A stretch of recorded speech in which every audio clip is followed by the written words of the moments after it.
और इसी बीच एक बड़ी खबर का रुख कर लेते हैं। दिल्ली पहुंचे हैं देवेंद्र फडणवीस। रात 9:30 बजे अमित शाह से मुलाकात करेंगे। सीएम पद को लेकर शाह के साथ बैठक होगी। तो दिल्ली पहुंच गए हैं देवेंद्र फडणवीस। रात 9:30 बजे अमित शाह से मुलाकात होनी है। सीएम पद को लेकर शाह के साथ ये बैठक होनी है। तो महाराष्ट्र का मुख्यमंत्री कौन होगा, इसको लेकर अभी भी सस्पेंस बना हुआ है। दिल्ली में केंद्रीय गृह मंत्री अमित शाह के साथ आपको बता दें कि बैठक होगी। महायुति के तीनों नेताओं की बैठक है। कयास लगाए जा रहे हैं कि इस बैठक के बाद मुख्यमंत्री के नाम पर मुहर लग सकती है।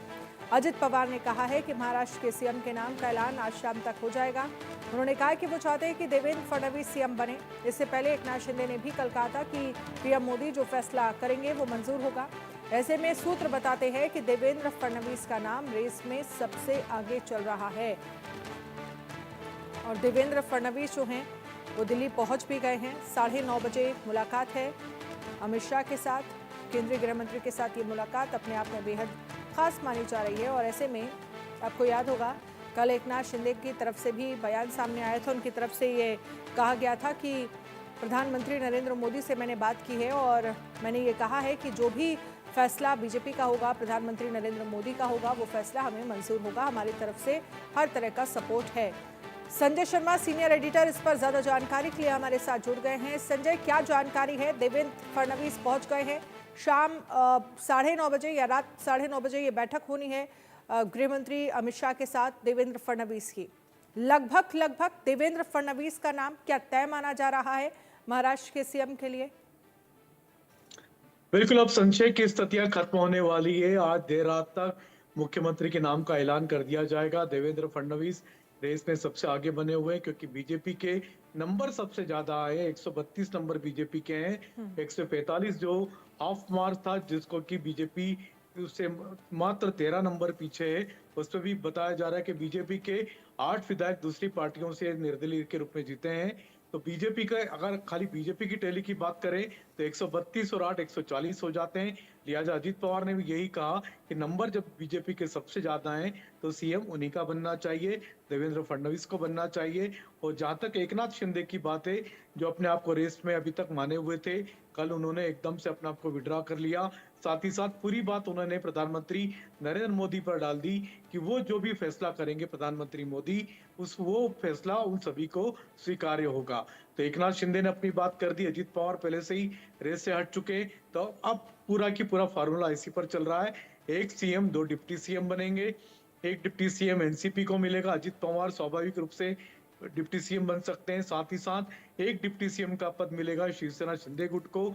अगर एकनाथ शिंदे नहीं बनते तो फिर वो किसी को नॉमिनेट करेंगे अपनी तरफ से, किसी को डिप्टी सीएम बनाएंगे।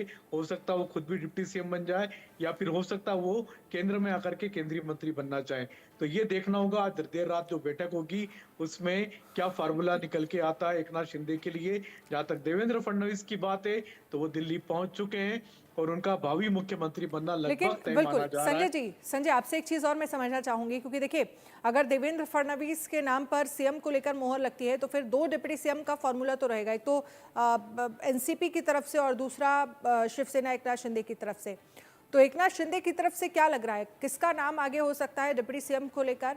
और दूसरा मैं ये समझना चाहूंगी कि ये जो नंबर का गेम है, 132 सीटें जो बीजेपी ने जीते हैं, ये नंबर के गेम की वजह से ही एकनाथ शिंदे जो हैं वो उन्हें सीएम की कुर्सी का मोह जो है वो छोड़ना पड़ा। बिल्कुल, क्योंकि बीजेपी के जो नंबर थे इस बार वो बीजेपी के काफी अच्छे रहे हैं। और साथ ही साथ बीजेपी का स्ट्राइक रेट बाकी सभी पार्टी, जितनी भी पार्टियां महाराष्ट्र में थी, उन सबसे बेहतर प्रदर्शन बीजेपी ने किया। लगभग 89 पॉइंट समथिंग, यानी लगभग 90% स्ट्राइक रेट बीजेपी का रहा। जितनी सीटें बीजेपी ने लड़ी 90% सीटें जीत ली। तो ये आप कह सकते हैं कि जनता का मूड बीजेपी के पक्ष में है। और बीजेपी ने अपने कुछ नेताओं को टिकट दूसरी पार्टियों से दिए थे। एनसीपी अजित पवार की पार्टी से दिलाए थे, शिवसेना शिंदे गुट की पार्टी से टिकट दिलाए थे, वो भी जीत करके आए। तो बीजेपी के अपने ही नेताओं की संख्या 140 के ऊपर है। तो बीजेपी को अब किसी की भी जरूरत नहीं होती है। लेकिन चूंकि बीजेपी महायुति को कायम रखना चाहता है, महाराष्ट्र में सबको साथ लेकर चलना चाहती है, लिहाजा बीजेपी ने सबके साथ को लेकर के, और अब लेकिन ये बात लगभग तय है कि बीजेपी मुख्यमंत्री अपना बनाने जा रही है, जिसको महायुति के दोनों घटकों ने भी इंडोर्स कर दिया है। चलिए, शुक्रिया तमाम जानकारी के लिए संजय।